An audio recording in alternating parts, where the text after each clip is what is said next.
হঠাৎ করে জীবনে এরকম একটা রোগ চলে আসে বুঝতেই পারিনি। 4-5 দিন ধরে জ্বর, আর কিছু ভালো লাগছে না, এখন একটা ভালো লাগছে না। এই রোগে আক্রান্ত আমি, সাথে আমার মা।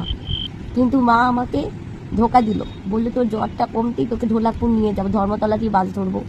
মানে আমি উঠতেই পারছি না। দেবো আমাদের কি ঢোলাকপুর যাওয়া হবে না? মা ঢোলাকপুর নিয়ে যাবে না? হ্যাঁ, ওই কি পুজো নেই আজকে, গণেশ পুজো, গণেশ ঠাকুর দেখাতে নিয়ে যাবে।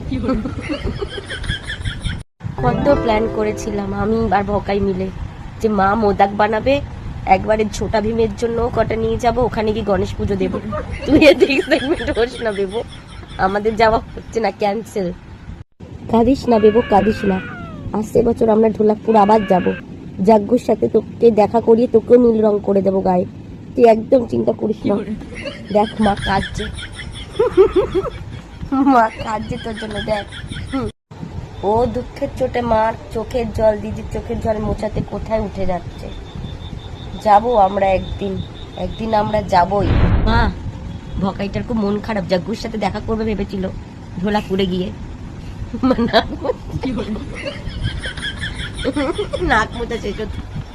ঢোলাপুর, ঢোলাপুর আমরা একদিন যাবোই যাবো। বাবার বয়সে মিথ্যা কথা বলিস না, বাবার বয়সে গোলকপুর চিনি না।